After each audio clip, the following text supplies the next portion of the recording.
Hello guys, आज हम लेके आए हैं 9th क्लास की वर्कशीट नंबर 31 जो कि है आज की वर्कशीट यानी कि 14 सितंबर की। ठीक है, तो सबसे पहले यहाँ लिखा है नेम ऑफ द स्टूडेंट, तो यहाँ पे क्या आएगा बच्चे का नाम। ठीक है, फिर यहाँ लिखा है name of the class teacher, तो यहाँ पे क्या आएगा बच्चे के क्लास टीचर का नाम। तो सबसे पहले देखते हैं हमारा टॉपिक क्या है। तो टॉपिक आज का हमारा ट्राइंगल जो कि एनसीईआरटी का चैप्टर नंबर 7। ठीक है, तो देखते हैं क्या कह रहा है। क्या है रिक्वायर्ड प्रीवियस नॉलेज। ठीक है, थोड़ी सी हमें नॉलेज पहले लेनी चाहिए जो कि किसकी, criteria for congruence of triangles, यानी कि कॉन्ग्रुएंस ट्राइंगल्स को कॉन्ग्रुएंस प्रूव करने के थोड़े जो क्राइटेरिया है उन्हें हमें पढ़ना चाहिए। ठीक है, तो अब कह रहा है students let us understand some problems based on triangle, यानी कि ट्राइंगल पे बेस्ड हमें कुछ क्वेश्चन देखने हैं। यहाँ पे क्वेश्चन 1 कह रहा है कि two sides A B and B C and median A D of a triangle A B C, यानी कि इस वाले ट्राइंगल की बात हो रही है ए बी और सी ट्राइंगल की। इसमें कह रहा है कि ए बी और बी सी पे क्या है एक मीडियन है जो कि जिसका नाम क्या है ए डी। तो जब ये मीडियन बन जाएगी हमारी तो सीधी सी क्या हो जाएगा बी डी इज इक्वल हो जाएगा हमारे डी सी के। क्यों? क्योंकि मीडियन जो है किसी भी लाइन को 2 इक्वल पार्ट्स में डिवाइड कर देती है। ठीक है, अब आगे कह रहा है कि R respectively equal sides P Q and Q R. अब यहाँ पे जो दूसरा ट्राइंगल है हमारा पी क्यू आर, इसमें कह रहा है कि A B and P Q and Q R R median of P N, यानी कि ये पी क्यू और Q R median of P N, यानी कि पी एन का क्या है मीडियन है। अब कह रहा है of a triangle P Q R show that triangle A B D is congruence to triangle P Q N and angle A B C is congruence to triangle P Q R. तो सबसे पहले हम देखते हैं अपने triangles में। तो यहाँ पे लिखा है, देखो सबसे पहले जो हमारा करने का तरीका क्या होता है वो होता है कि सबसे पहले हमें यहाँ पे लिखना होता है गिवन, जो भी क्वेश्चन में दिया है वो हमें लिखना होता है। जैसे यहाँ लिखा है कि in triangle A B C and P Q R A B is equal to P Q, तो ए बी जो है हमारा ये is equal to P Q है। ठीक है, और B C is equal to Q R है, यानी कि बी सी जो है ये जो पूरी लाइन है ये बी सी ये किसके इक्वल है क्यू आर के। ठीक है, और कह रहा है A D is equal to P N, यानी कि ए डी जो है किसके इक्वल है पी एन के। ठीक है दोस्तों, तो ए डी किसके इक्वल है हमारा पी एन के। ठीक है, और क्यू आर इक्वल है बी सी के।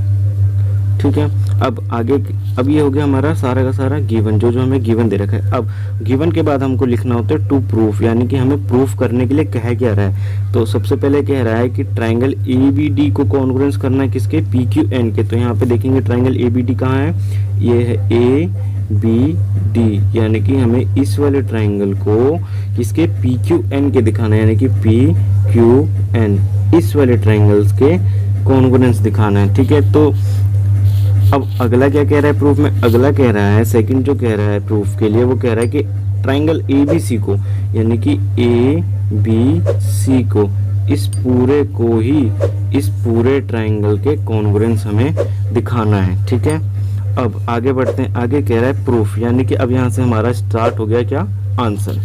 ठीक है, तो यहाँ से हमारा आंसर स्टार्ट हो गया। अब जो ये जो लिखा है यहाँ पे इतना ये लिखा है जो हमें पहले क्वेश्चन में पढ़ा ना हमने मीडियन है, तो कह रहा है कि B C equal Q are.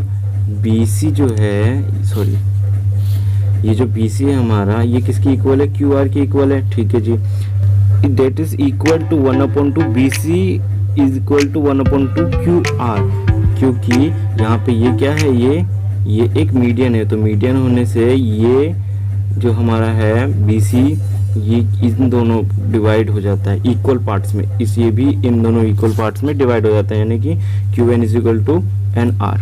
ठीक है, अब तो पहले देखते हैं हम अपने इस वाले प्रूफ में, यानी कि इसमें। तो इसमें कह रहा है in triangle A B D and P Q N. तो सबसे पहले याद रखिए जिस ट्राइंगल को हम प्रूफ कर रहे हैं हमें वो यहाँ लिखना पड़ता है कि जैसे यहाँ लिखा है ना in triangle A B D and P Q N. तो इसमें देखेंगे क्या क्या है, तो हमें सब 3 चीजें प्रूफ करनी होती हैं कोई भी 2 ट्राइंगल्स को कॉन्ग्रुएंस करने के लिए। तो यहाँ पे देखेंगे सबसे पहले क्या लिखा है A B is equal to P Q, जो कि A B is equal to ये जो ए बी है is equal to P Q, ये क्या है हमें पहले से ही गिवन है, तो इसने यहाँ पे क्या लिख रखा है गिवन।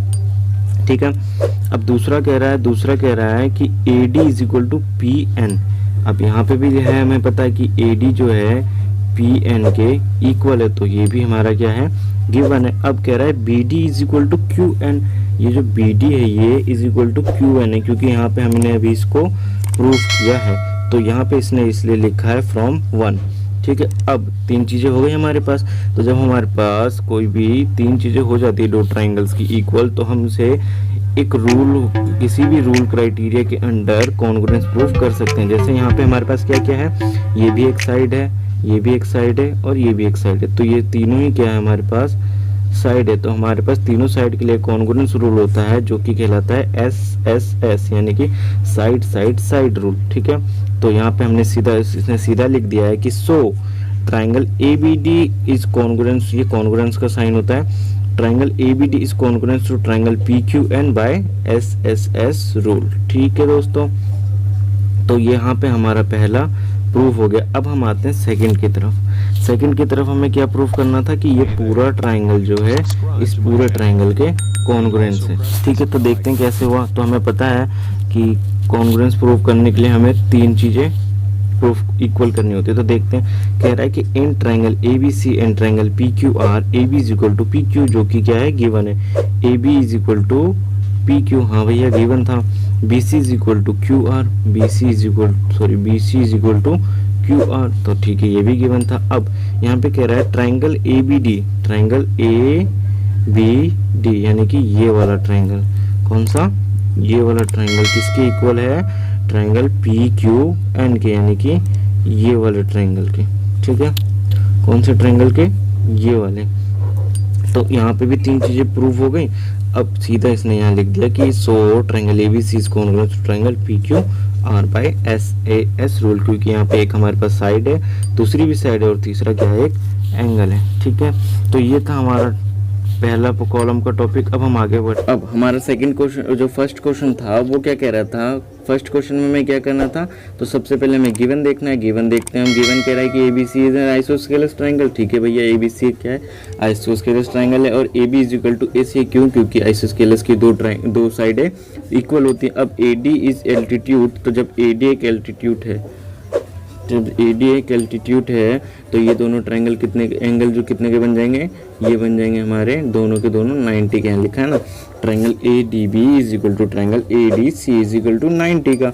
अब टू प्रूफ क्या करना है हमें कि AD बाइसेक्ट BC, यानी कि BD को किसके बराबर करना है हमें, CD के, यानी कि BD को CD के बराबर करना है। अपना देखते हैं अपना आंसर यहाँ पे है हमारे पास।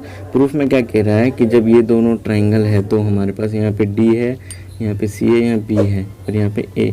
तो सबसे पहले यहाँ पे कह रहा है कि in triangle ADB and ADC, यानी कि इस वाले ट्राइंगल और इस वाले ट्राइंगल में, ये दोनों ट्राइंगल तो 90 के, हमें पहले यहाँ पे लिख दिया कि angle ADB is equal to angle ADC is 90, ये हमारे को पहली चीज़ मिल गई। दूसरा कह रहा है कि AB is equal to AC, AB is equal to AC common है, वो गिवन है, क्यों, क्योंकि आइसोस्केलस ट्राइंगल, इसकी दो साइड इक्वल होंगी। तीसरा कह रहा है कि AD is equal to AD, AD is equal to AD, क्योंकि ये कॉमन साइड है। तो जब हमारे पास तीन चीज़ें प्रूव हो गई, तो हम यहाँ सीधा लिख सकते हैं कि by RHS congruency triangle ADB is congruence to triangle ADC। अब जैसे ही हमारे पास दो ट्राइंगल कॉन्ग्रुएंस आएंगे, तो उनके कॉरस्पॉन्डिंग पार्ट भी क्या हो जाएंगे, इक्वल हो जाएंगे। तो जैसे ही हमारे कॉरस्पॉन्डिंग पार्ट इक्वल होंगे, वैसे ही हम लिख देंगे यहाँ पे कि BD is equal to CD by CPCT, क्योंकि हमने दोनों ट्राइंगल्स को कॉन्ग्रुएंस प्रूफ कर दिया है, जिससे उनके कॉरस्पॉन्डिंग पार्ट भी क्या हो जाएंगे, इक्वल हो जाएंगे। तो यहाँ पे सीधा हो गया triangle BD is equal to CD, यही हमें क्या करना था, प्रूफ। तो यहाँ पे लिख दिया हमने, हेंस प्रूफ। ठीक है, अब हम देखते हैं अपना सेकंड क्वेश्चन क्या कह रहा था कि triangle ABC and ADC are two isosceles triangle on the same base BC and vertices A and D are on the same side of BC. See, if AD is extended to intersect B at P, show that triangle ABD is congruent to triangle ACD। तो हमें क्या करना है इसमें, ABD कहाँ है, ABD, यानी कि ये वाले ट्राइंगल को ACD, यानी कि ACD इस वाले ट्राइंगल को इस वाले ट्राइंगल के कॉन्ग्रुएंस प्रूफ करना है। तो देखते हैं कैसे कॉन्ग्रुएंस प्रूफ होगा। तो हमारे पास जो सॉल्यूशन है, सबसे पहले हमें पता है क्या लिखते हैं हम, गिवन। तो गिवन में यहाँ लिखा है हमने कि ABC and DBC are two isosceles triangle on the same base, ठीक है, और vertices A and D are on the same side of BC, AD extended to intersect, यानी कि हमारा जो गिवन वाला पार्ट होता है वो अधिकतर हमारा कहाँ से मिलता है, हमें क्वेश्चन से, कहाँ से मिलता है, हमें क्वेश्चन से, ठीक है। अब हमें प्रूफ क्या करना है, तो प्रूफ में यहाँ लिखा है कि ट्राइंगल ABD को किसके कॉन्ग्रुएंस करना है, ट्राइंगल ACD के, ठीक है, ट्राइंगल ABD को ट्राइंगल ACD के कॉन्ग्रुएंस करना है। तो अब अपना आंसर देखते हैं, बहुत सिंपल सा आंसर है इसका।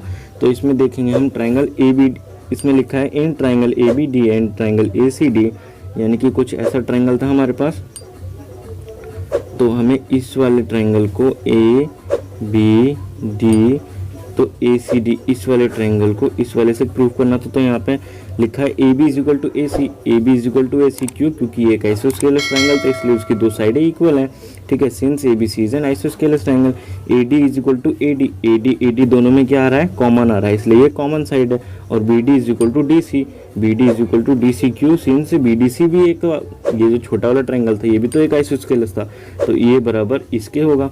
तो यहाँ पे तीन चीज़ें हमें मिल गई, तो तीन चीज़ें जैसी मिल गई हमने यहाँ लिख दिया फटाक से कि triangle ABD is congruence to triangle ACD, यानी कि ये वाला ट्राइंगल इसके कॉन्ग्रुएंस हो गया, किस रूल से, by SSS test of congruency rule से। तो ये थी हमारी क्लास 9th की वर्कशीट नंबर 31, ठीक है। अब हम मिलते हैं अपनी अगली